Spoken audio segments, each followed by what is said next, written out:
मध्य प्रदेश के इंदौर में आज से 3 दिवसीय प्रवासी भारतीय दिवस सम्मेलन की हुई शुरुआत। प्रधानमंत्री सोमवार को सम्मेलन का करेंगे उद्घाटन। एक स्मारक डाक टिकट भी किया जाएगा जारी।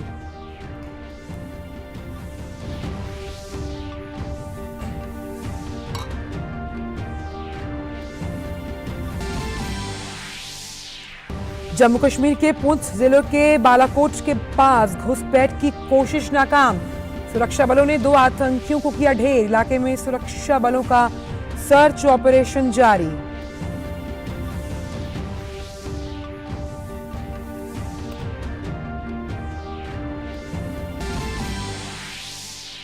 केंद्रीय वित्त मंत्री निर्मला सीतारमण कोटा में क्रेडिट आउटरीच कार्यक्रम में लेंगी हिस्सा।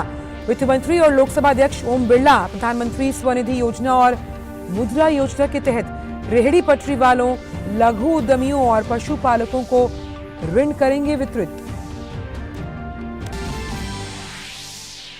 उत्तर भारत के कुछ भागों में शीतलहर का प्रकोप जारी। कड़ाके की ठंड के चलते सामान्य जनजीवन हुआ अस्त व्यस्त। घने कोहरे के चलते सड़क, रेल और हवाई यातायात बाधित।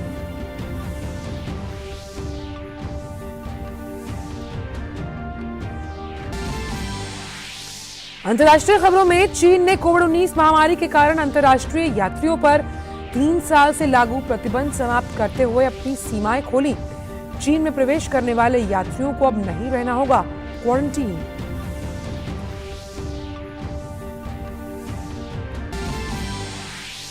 और खेल की खबरों में श्रीलंका के खिलाफ 3 T20 मैचों की सीरीज पर भारत ने 2-1 से किया कब्जा। राजकोट में कल खेले गए तीसरे मैच में दर्ज हुई धमाकेदार जीत। 51 गेंदों में 112 रनों की नाबाद तूफानी पारी खेलने वाले सूर्य कुमार यादव बने जीत के नायक।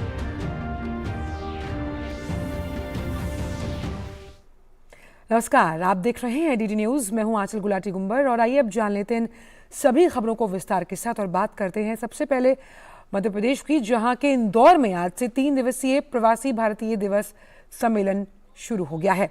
सम्मेलन की शुरुआत दीप प्रज्वलन के साथ हुई। मध्य प्रदेश के मुख्यमंत्री शिवराज सिंह चौहान, केंद्रीय मंत्री एस जयशंकर, अनुराग सिंह ठाकुर और निशित प्रामाणिक ने दीप प्रज्वलन किया।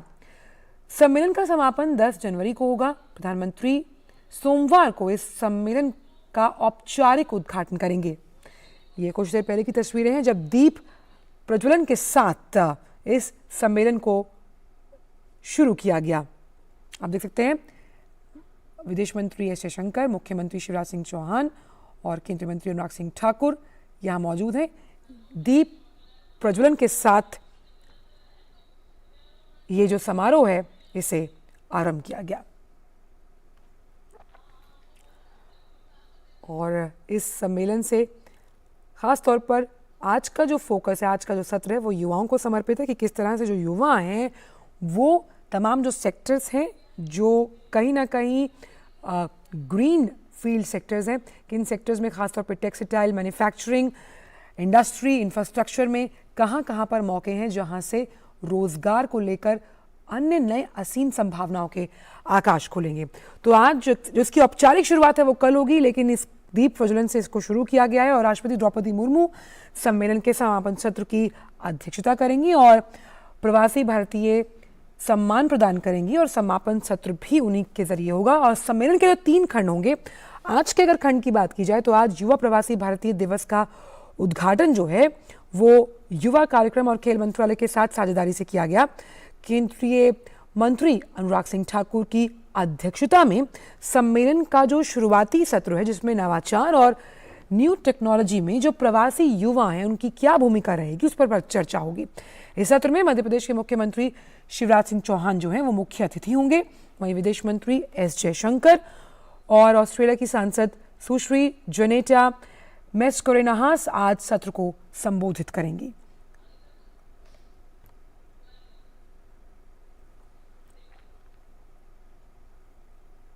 और अब खबर जम्मू कश्मीर से, जहां के बालाकोट में सुरक्षा बलों को बड़ी कामयाबी हासिल हुई। सुरक्षा बलों ने सर्च ऑपरेशन के दौरान घुसपैठ की कोशिश कर रहे 2 आतंकियों को ढेर किया है। इलाके में जो सेना का तलाशी अभियान है वो फिलहाल जारी है।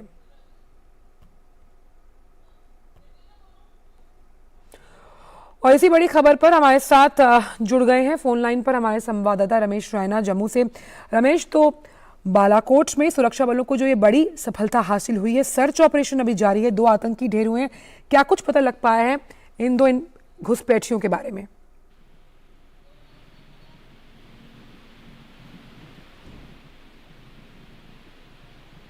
रमेश, मेरी आवाज आप तक पहुंच रही है? शायद रमेश को हमारी आवाज़ नहीं आ रही है। हम दोबारा उनसे संपर्क साधने की कोशिश करेंगे। लेकिन जम्मू कश्मीर में 2 आतंकियों को ढेर किया गया और बालाकोट में सुरक्षा बलों को ये बड़ी सफलता हासिल हुई है। इससे जुड़े तमाम जो अपडेट्स हैं वो आपको आगे भी खबरों में देते रहेंगे। अब रुक करते हैं अगली खबर का। केंद्रीय वित्त मंत्री निर्मला सीतारमण आज राजस्थान के कोटा में क्रेडिट आउटरीच प्रोग्राम में भाग लेंगी।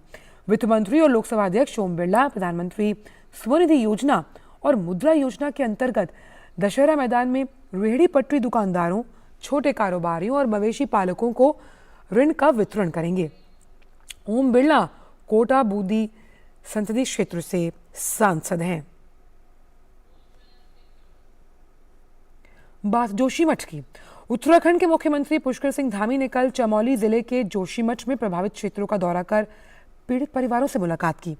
उन्होंने जिला प्रशासन के अधिकारियों के साथ बैठक में स्थिति की समीक्षा की। इस बीच जोशीमठ में राहत कार्य जोरों पर है। जमीन धंसने के कारणों की पड़ताल के लिए 8 सदस्यों का विशेषज्ञ दल 2 दिन से जोशीमठ में है। तो जोशीमठ में घरों में पड़ने वाली दरारों के कारण कई परिवार दहशत में हैं। 600 से ज्यादा घर ऐसे हैं जहां दरारें आ गई। इनमें से 45 से ज्यादा परिवारों को राज्य सरकार ने अस्थायी रूप से रहने की जगह दी है। वहां किस तरह के इंतजाम है, इसका जायजा लिया हमारे संवाददाता नीरज सिंह ने। एक ऐसे कैंप में जहां पर जोशीमठ में जिन लोगों के घरों में दरार आ गई थी, प्रशासन ने उन लोगों को शिफ्ट किया है। ये एक ऐसी ही जगह है। अगर हमारे कैमरामैन आपको दिखाएंगे कि अंदर किस तरह की स्थिति है। यहाँ पर जो बेड है वो उपलब्ध है। इसके अलावा जो गद्दे का जो अलग से इंतजाम है वो भी यहाँ पर किया गया है। एक फैमिली है जो एक रूम में शिफ्ट हुई है। इसके अलावा देखें राइट हैंड में जो हीटर है वो मौजूद है, चूँकि सर्दी का भी समय है और यहाँ पर जो टेम्परेचर है वो काफ़ी कम हो जाता है रात के समय खास तौर से। आप लोग यहाँ पर शिफ्ट हो, यहाँ पर खाने वाने का और सब चीज़ें मिल रही हैं? हाँ, सब चीज़ें मिल रही है, खाने को मिल रहा है। कम्बलें भी दी थी आज उन्होंने, हीटर भी दे दिया है आज बच्चे के लिए। किचन के कुछ बर्तन भी यहाँ पर मौजूद हैं और वैकल्पिक व्यवस्था भी है कि अगर खाना बनाना हो या बच्चे के लिए दूध गर्म करना हो किसी भी समय तो वो यहाँ पर हो सके। इसके साथ साथ ही जो प्रशासन है वो खाने का जो इंतजाम है वो यहाँ पर कर रहा है। सुविधाएं कुछ मिल रही हैं आपको? जी, मिल रही है। अच्छा, यहाँ पर जैसे प्रशासन कह रहा है खाने वाने का इंतजाम कर रखा आप लोगों? अच्छा है, खाने वाने का प्रशासन ने बहुत अच्छा वो कर रखा है। ठीक है, सब मिल रहा है। तो ये आपने देखा। और इसी तरह के जो दूसरे जो रूम हैं उनको शिफ्ट किया है ताकि सुकून से रह पाएँ और ठीक तरीके से इस सर्दी में अपने आप को सुरक्षित कर पाएँ। तो प्रशासन पूरी जो कोशिश है वो कर रहा है कि उनकी जो सुविधाएं हैं उनका पूरी तरीके से ध्यान रखा जाए। कैमरामैन सुमित के साथ नीरज सिंह, डीडी न्यूज़, जोशीमठ। और जोशीमठ से ही जुड़ रहे हैं हमारे संवाददाता नीरज सिंह। नीरज, जिस तरह से हम पहले जो पिछला बुलेटिन था उसमें भी बातचीत कर रहे थे कि किस तरह से इसे प्रवेश द्वार माना जाता है जब हम बात करते हैं बद्रीनाथ को भी लेकर, मेरा सवाल आपसे यहाँ पर ये है, ये भी कहीं ना कहीं सामने आ रहा है कि बेतरतीब निर्माण की वजह से कई लोगों का पलायन जो था, उन्होंने वहाँ से पलायन करने की कोशिश की है जोशीमठ से। ये एक बहुत बड़ी वजह मानी जा रही है ज़मीन धंसने की, क्योंकि आप ग्राउंड पर मौजूद हैं।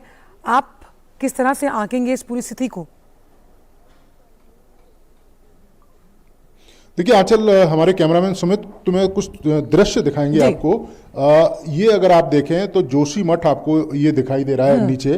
और ये अगर हिस्सा देखें तो जो सड़क सामने से जा रही है जोशीमठ होते हुए बद्रीनाथ की ये सड़क है।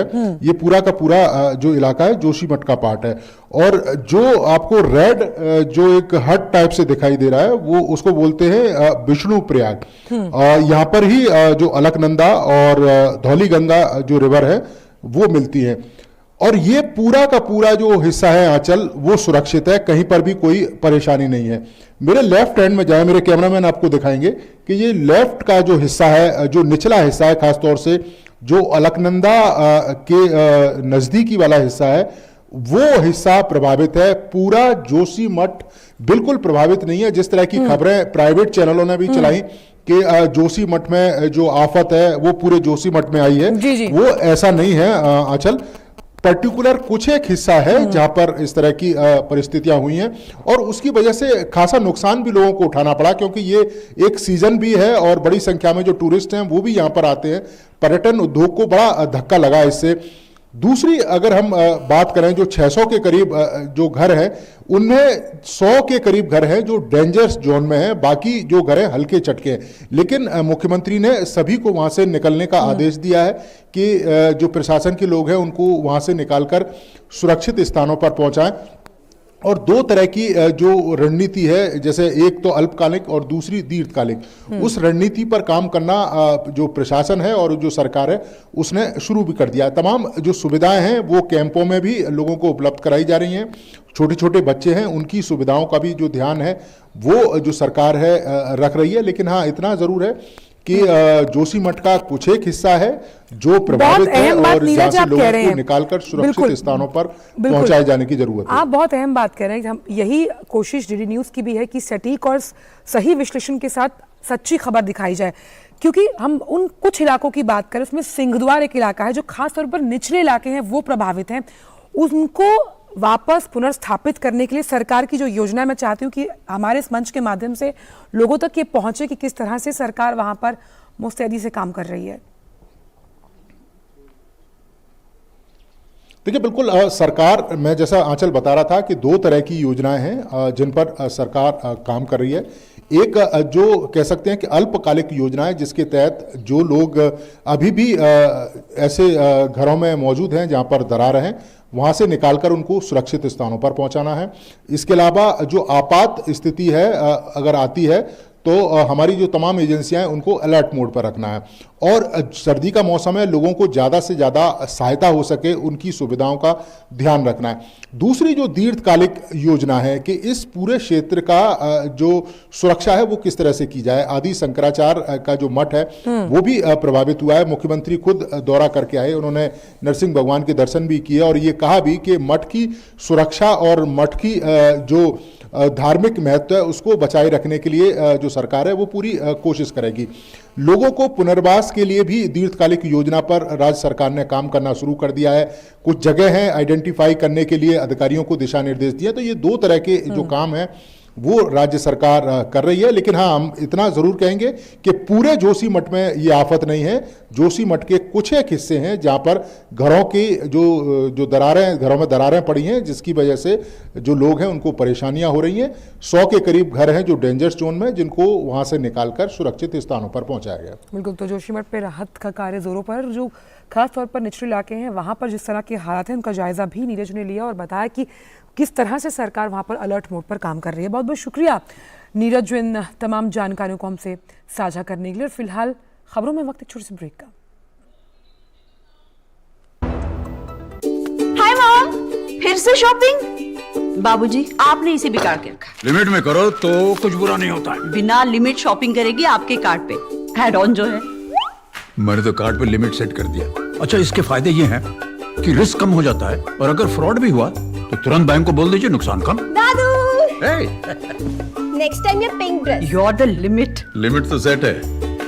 आरबीआई कहता है जानकार बनिए, सतर्क रहिए। ब्रेक के बाद सभी का स्वागत। रुक करते अन्य खबरों का। उत्तर प्रदेश विधानसभा के पूर्व स्पीकर और पश्चिम बंगाल के पूर्व राज्यपाल केशरीनाथ त्रिपाठी का 88 वर्ष की आयु में निधन हो गया। वो लंबे समय से बीमार चल रहे थे। जानकारी के मुताबिक उन्होंने आज सुबह करीब 5 बजे प्रयागराज में अंतिम सांस ली। उन्होंने जुलाई 2014 से जुलाई 2019 तक पश्चिम बंगाल के राज्यपाल का पदभार संभाला था।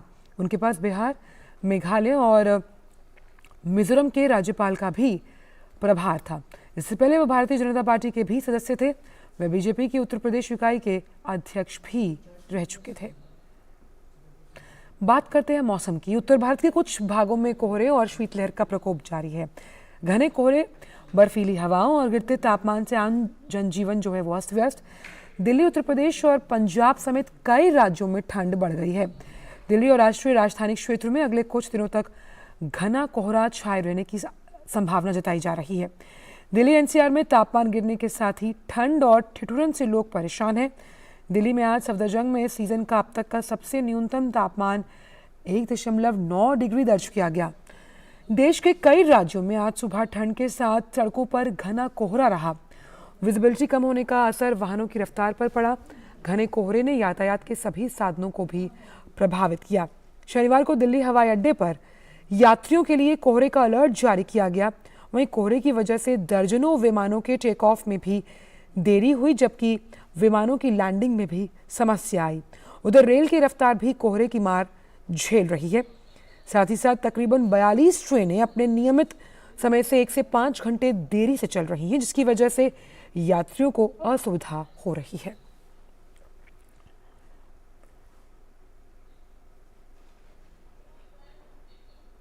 तो दिल्ली में सर्दी का सितम है, पारा लुढ़का हुआ है और जो विजिबिलिटी है वो कम है, लेकिन महानगर दिल्ली में एक बड़ी आबादी खुले आसमान में जीने के लिए मजबूर है। ये बेघर लोग हैं।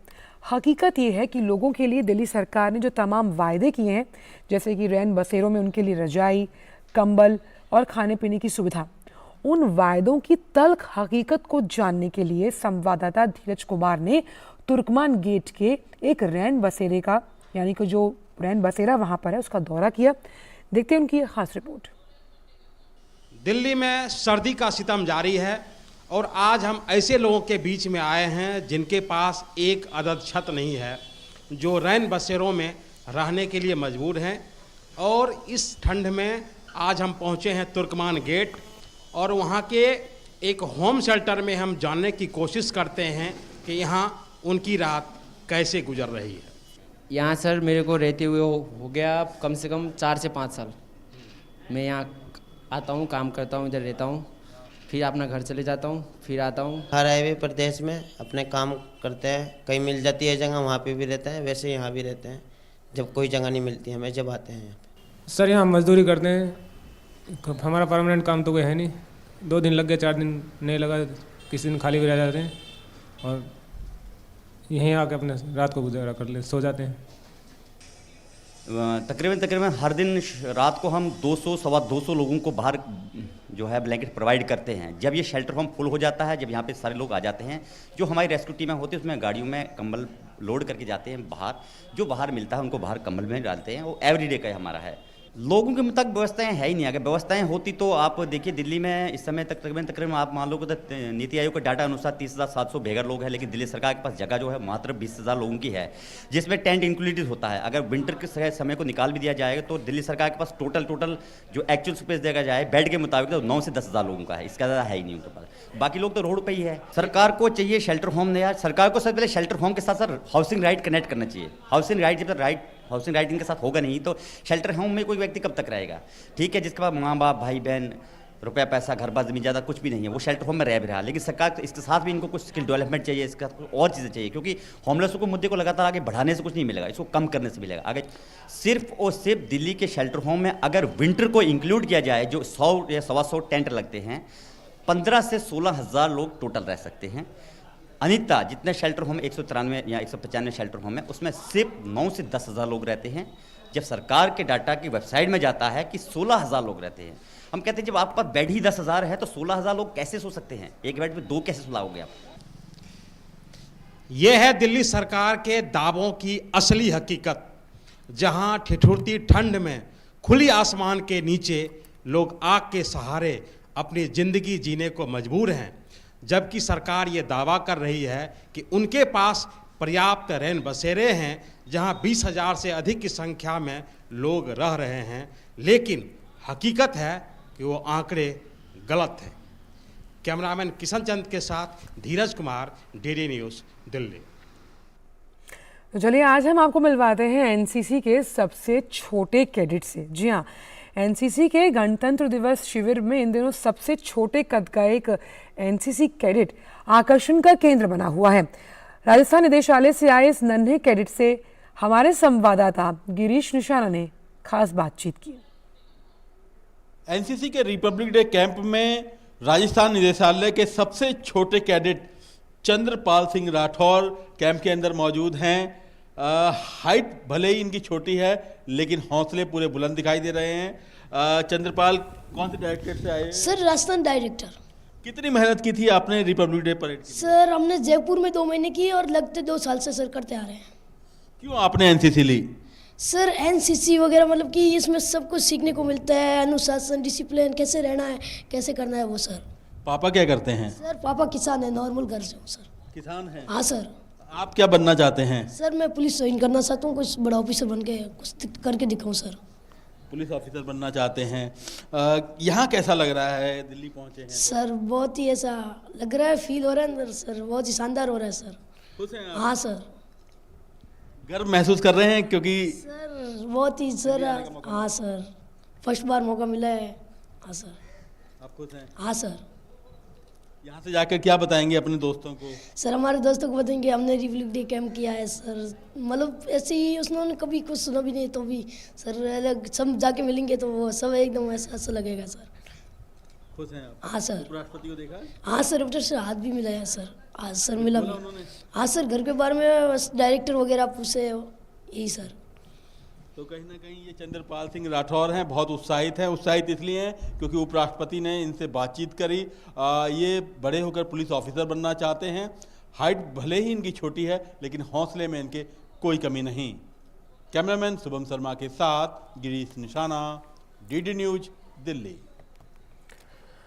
और आइए अब रुख करते हैं कुछ खेल की खबरों की तरफ और बात करते हैं क्रिकेट को लेकर। भारतीय टीम ने श्रीलंका के खिलाफ 3 मैचों की T20 सीरीज के तीसरे मुकाबले को 91 रन से अपने नाम कर लिया। इस जीत के साथ ही भारत ने 3 मैचों की सीरीज को 2-1 से अपने नाम किया है। इस मैच में पहले बल्लेबाजी करते हुए भारत ने 5 विकेट के नुकसान पर 228 रन बनाए। जवाब में श्रीलंका की पूरी टीम 17वें ओवर में ही पवेलियन लौट गई और मैच गंवा दिया। भारतीय क्रिकेट टीम ने साल 2023 की शुरुआत शानदार अंदाज में की है।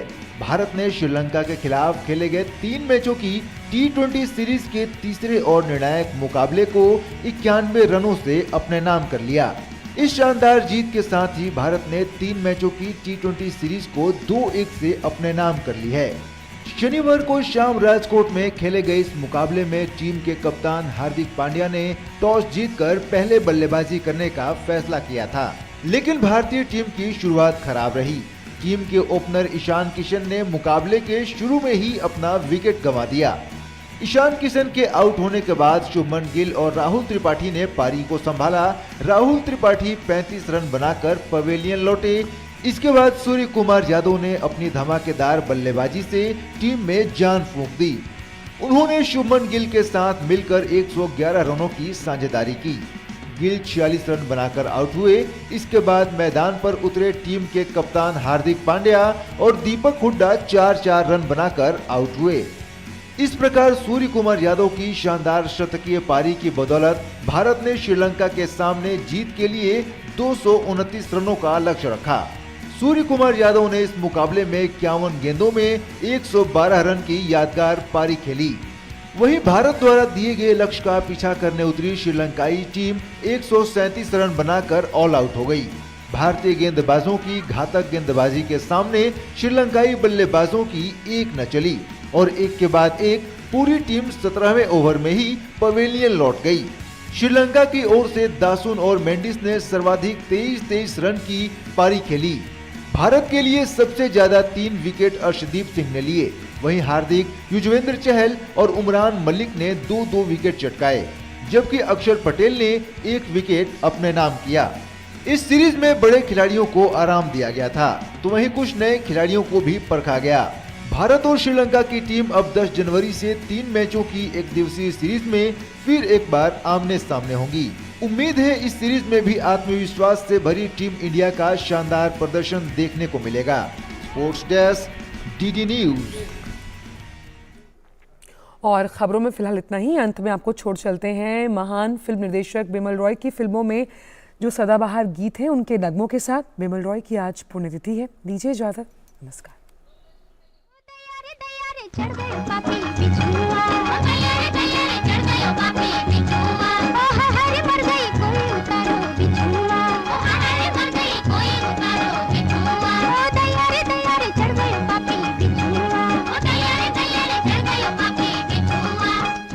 पापी बिछुआ बिछुआ, ये मेरा दीवानापन है या मोहब्बत का सुरूर।